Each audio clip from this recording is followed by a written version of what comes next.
हामी और विपुल जी ऑस्ट्रेलिया से। राधे राधे। राधे राधे महाराज जी। चरण स्पर्श। महाराज जी, हम 10 साल से निसंतान हैं। मेडिकल की सहायता से भी संतान की प्राप्ति नहीं हुई। 1 साल से आपको यूट्यूब पर सुन रहे हैं, जिससे समझ में आया कि जीवन का असल उद्देश्य भगवत प्राप्ति ही है। पर फिर भी मन कभी-कभी संतान के लिए विचलित हो जाता है। आप आगे का मार्गदर्शन करें, कैसे मन को पूरी तरह राधा नाम में लगाएं? देखो, कभी मन सलाह नहीं देता भगवत प्राप्ति की। मनाकष्टानि इंद्रियाणि प्रकृति स्थानि करसति। वो प्रकृति को सत्य मानकर प्रकृति का भोक्ता बनने की हर कदम पे चेष्टा करता है मन। 5 ज्ञान इंद्रियों को साथ लेकर प्रकृति में ही वो सुखी होना चाहता है। और अनंत जन्म हमारे इसी में व्यतीत हो गए, कभी सुखी हम नहीं हो पाए। आज हमें अवसर मिला मानव देह में, सत्संग के द्वारा पता चला कि हम परमात्मा के अंश हैं। परमात्मा की प्राप्ति से ही हमें विश्राम मिलेगा। जो हम सुख खोज रहे हैं शरीरों में, पदार्थों में, पदों में, धन आदि में, वो कभी नहीं हमें मिला। आप जितना धन का लक्ष्य किए उससे कई गुना किसी के पास है। आप जो भोग की कल्पना करते हो किसी के पास है, लेकिन वो भी असंतुष्ट है। देवराज इंद्र भी भोगों से असंतुष्ट हैं। उनके पास ऐसी अप्सराएं कि एक को भेज दे तो ऋषि मुनियों के मन में क्षोभ पैदा कर दे। वो ऐसे अप्सराओं का स्वामी होते हुए भी गौतम ऋषि के आश्रम में जाता है और उनकी पत्नी अहिल्या के साथ गौतम ऋषि बनकर गंदा आचरण करने की चेष्टा की। इसका मतलब त्रिभुवन पति को भी भोगों से तृप्ति नहीं है।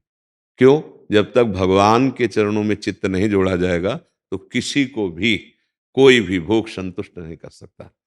अब अगर पुत्र होता है तो हमारा कर्तव्य बन जाता है, अगर पुत्र नहीं है तो हमारा परम कर्तव्य बनता है। दोनों मिलकर अब गोपाल जी को अपना माने, गोविंद को अपना माने और आजीवन भजन करके भगवान को प्राप्त हो तो मातृ ऋण, पितृ ऋण, देव ऋण, सब ऋणों से मुक्त हो जाओगे।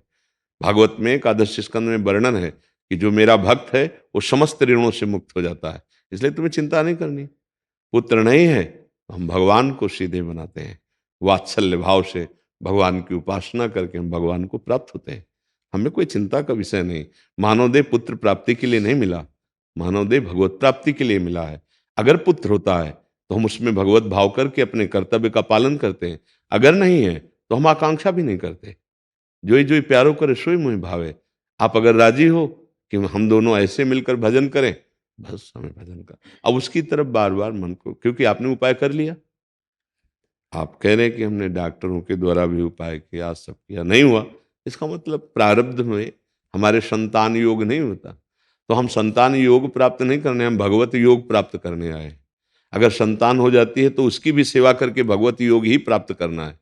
हमारा लक्ष्य भगवत योग प्राप्त करना, भगवत प्राप्ति करनी। तो आपको निराश नहीं होना, मन की सलाह पे नहीं मानना। मन तो बहुत गंदा सलाहकार है, क्या क्या कोई अच्छी सलाह देता है। कभी सलाह दी कि तो वृंदावन आ जाओ, तो कभी सलाह देगा कि वैश्यालय चले जाओ। इसकी कोई सलाह प्रशंसनीय थोड़ी है। हमको शास्त्र सम्मत सलाह चाहिए। तस्मात् शास्त्रम प्रमाणम ते कार्याकार व्यवस्थित हो। वो भगवत प्रेमी संतों के पास से ही मिलती है, गुरुजनों के पास से मिलती है। क्योंकि हम शास्त्र के रहस्य को क्या जान पाएंगे। मेडिकल स्टोर भरा है लेकिन हमारे लिए दवाई कौन सी आवश्यक है वो डॉक्टर बताएगा। ऐसे ही शास्त्र मेडिकल स्टोर हैं, सदगुरु वैद्य हैं, वो हमको देखकर हमारे अनुसार अब आपको चिंता नहीं करनी, पुत्र की चिंता नहीं करनी। अब आपको चिंतन करना है। हमारे भगवान तो इतने कृपालु, जो चाहो बना लो। गुरु बना लो, शिष्य बना लो, पुत्र बना लो, पिता बना लो, माता बना लो, जो चाहो वो सब बनने के लिए तैयार है। तो उनको अपना बना लो, मित्र बना लो, पुत्र बना लो, जो चाहो बना लो। वो सखा भी बन जाते हैं। वो पुत्र देखो, भावना करके दृढ़ भजन किया तो भगवान नंद यशोदा जी के यहाँ आंगन में घुटने के बल खेल रहे। दशरथ कौशल्या जी के यहाँ राम रूप में अयोध्यानाथ के भवन में खेल रहे। तो हमें चिंता नहीं करनी। वस्तुतः भगवान ही आते हैं पुत्र रूप में, क्योंकि शरीर पांच भौतिक होता है, तत्व तो भगवान ही होते हैं। अगर भगवान चले जाएं तो शरीर को हम ज्यादा समय नहीं रख सकते, नष्ट कर देंगे, आग लगा देंगे, गाड़ देंगे। क्योंकि हम भगवान से प्यार करते हैं, शरीर से नहीं।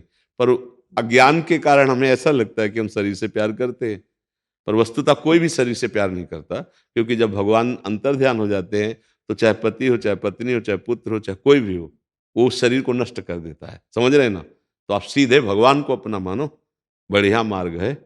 ऐसे कितने हैं जो ऐसी लीलाएं गृहस्थ में कि उनकी संतान आदि नहीं हुई, तो पति पत्नी दोनों विरक्त होकर वृंदावन वास करते हुए रात दिन भजन में लगे।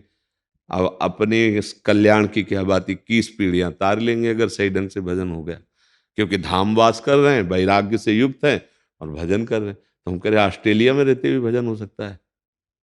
खूब रात दिन अपना मेहनत करो, जो अर्थ बढ़े तो गौ सेवा, बीमार की सेवा, किसी पशु पक्षी की सेवा में लगा दो, और दोनों नाम जप करो और भगवान को अपना मान लो, तो वृंदावन दूर थोड़ी है। वहीं वृंदावन आपको अनुभव करा देगा कि मैं तुम्हारे पास हूँ, तुम्हारी छाती में हूँ, तुम्हारे हृदय में हूँ। बस समझ रहे ना? धाम नाम रूप लीला ये चारों सच्चिदानंद है, और सच्चिदानंद को कहीं से भी प्राप्त किया जा सकता है।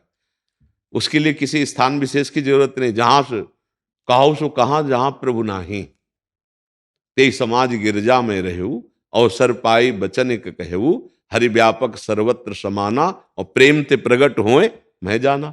अगर प्रेम ऑस्ट्रेलिया से प्रकट हो जाए तो वहीं ऑस्ट्रेलिया में वृंदावन दिखाई देने लगेगा आपको, वहीं प्रिया प्रीतम दिखाई देने लगे। तो खूब नाम जप करो, मस्ती से रहो, बस चिंता मत करो, चिंतन करो।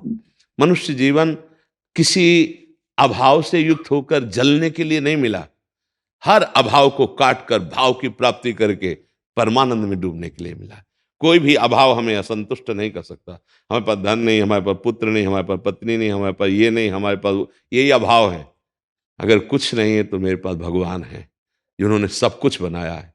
मैं उनका नाम जप करूंगा, उनका चिंतन करूंगा, उनको प्राप्त कर लूंगा। जिनके प्राप्त करने के बाद कुछ प्राप्त करना बाकी नहीं रहता। मेरे जीवन का लक्ष्य भगवान बड़ी कृपा की, जो मुझे ऐसा कर दिया कि अब एक ही रास्ता रह गया, केवल भगवत प्राप्ति। बड़े कृपालु हैं, ऐसा सोचना चाहिए।